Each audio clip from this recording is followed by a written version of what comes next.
Peace, peace, family. I'm at my homie crib, and we was just talking, and I was breaking down the Coon character and what TV programming does to the mind and the psyche. A lot of us talk about racism and institutional racism and systematic racism, and we like to regurgitate things that we hear because it sounds decent. It's buzzwords, right? But when the actual implementation of it is happening, a lot of y'all get lost in the shuffle, and you don't understand because you get lost in the rigors of everyday life. So I talked about the Cosby Show, and then I talked about the Fresh Prince of Bel Air. And a lot of people got upset with me when I said the Fresh Prince of Bel Air was a show of coon characters. And we talked about the Will Smith character, and we talked about the Carlton's character, right? And Will was a character that came from West Philly, the rigors of and the violence in West Philly. He was shipped out to Malibu or California, and he was a kid that never took life serious. Everything was a joke.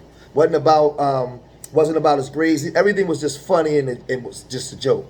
And then Carlton was a representation. Carlton and his siblings was a representation of two black parents that came up from nothing.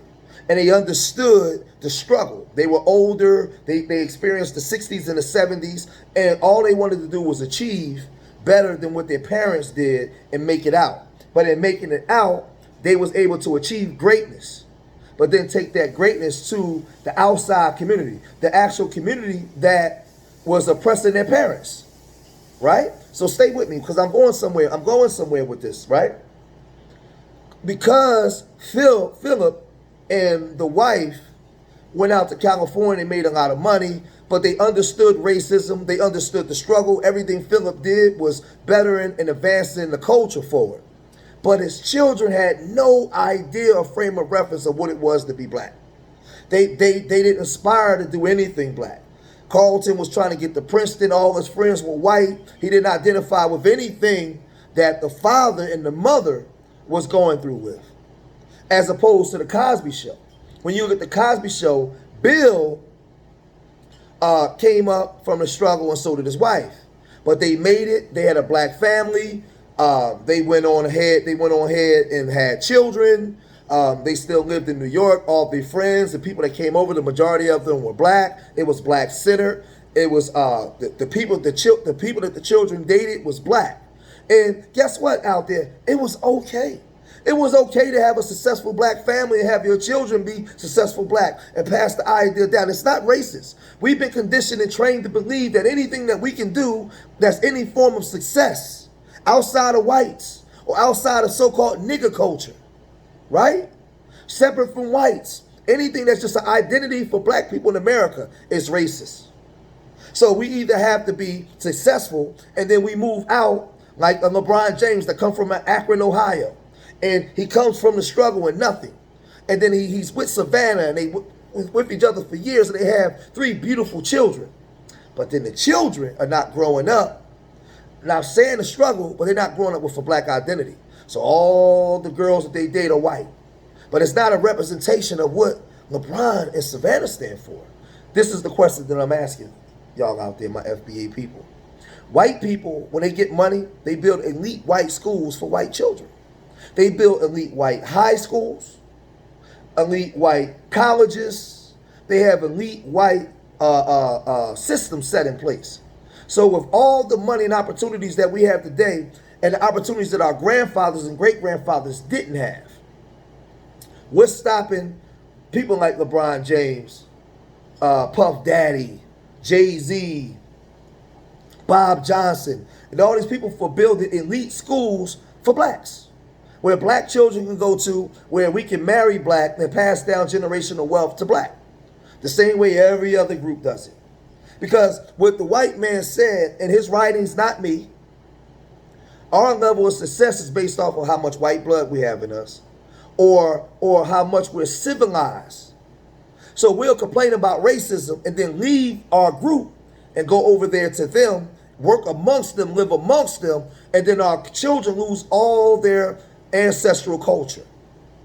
So I don't blame the children for dating white women. It's the environment that they've been moved into. Because it was incumbent upon the black people that got successful to build successful black communities and build successful black schools to keep it going. So that way we can extract some of the kids from the so-called ghettos that we're growing in, and we can start reforming and changing the mindset of our children. That's our job. That's not, if you calling the white man your enemy, or if you're saying that there's systematic racism and systematic oppression, why in God's name would you expect them to do it? That's not their job. So when you look at the Carlton character, Carlton was a direct representative of that. And this is what I'm trying to teach you. You can't talk about FBA and reparations and what the system has done, but then when I'm teaching you what the psyops that they're doing on your mind, Carlton was a very intelligent, good black man, but he had no frame of reference of what his ancestral culture was because his parents moved away from everything. I'm not saying that you got to live in the ghetto. You don't have to live on 59th Street over Martin Luther King Boulevard, but you can own the property there. But wherever you move, elite blacks should be building the communities there to create avenues for other blacks that's coming behind them, where now we can have something to fall on. What we do is we screen racism, and then when the white man is ready to give us something, he turn around and look and say, wait a minute, they screaming racism, but they want to live next door to me. He want to date my daughter. Oh, man, no, man, y'all can't scream racism and you want to have children with my children. That don't even make sense. And guess what? I don't even blame the white man for that. There's a lot of things I can blame the white man for, but if you're going to scream racism and unfairness, and you knowing they had a 200-year head start, but yet and still, as soon as you get some money, you want to be over there with them, then he don't owe you nothing. Because it don't validate your argument. You should have elite schools that when your children are going to school, they're around other black children and creating not an elitist thought process, but a thought process that they don't have to be real niggas and bad bitches. Not, so then you get mad when you see LeBron's son with a white girl. Why you mad? Why y'all mad? What school do he go to? Where do he live? Then what do you expect? He's not growing up like LeBron in Akron, where he meets his girlfriend in a black community, black-centered community, and they raise black families. Now he got money. He live in Malibu. I've been telling y'all this for years. You have to build things for yourself. And I'm going to say this in the camera again. Guess what, family? It's okay for you to do something for yourself. It's not racist. Stop saying the white man not going to let you do it. Stop. This is why we don't get nowhere. Everything in 2023 today ain't always racism. Some things is just us not doing it. And then the white man is saying, oh, you're not going to do that? Well, I'll take it. If the Asian man said, oh, you don't want that building? Oh, I'll take it. And then they say, oh, you don't? Oh, I'll take that too. A matter of fact, y'all don't even want each other?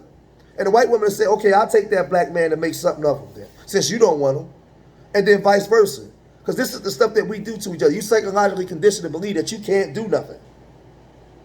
Build your own communities. Build your own schools. Do things on your own. And that way we won't lose our children. So that's why A Different World was one of the most important shows on TV for the psyche.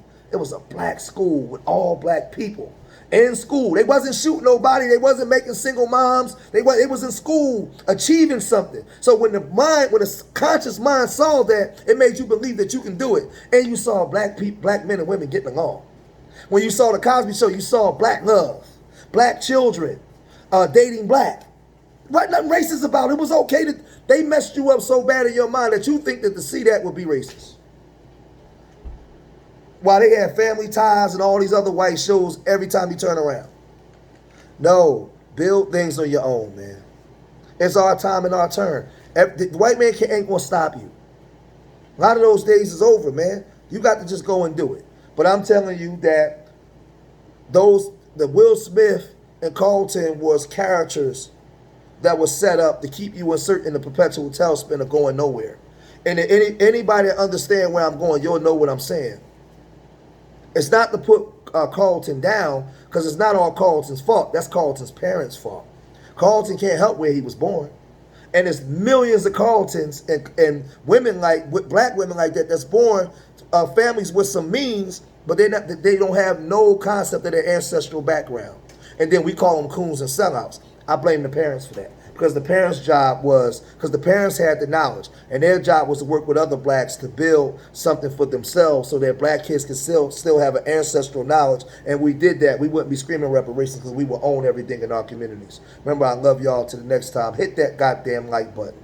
I love y'all till the next time. Peace.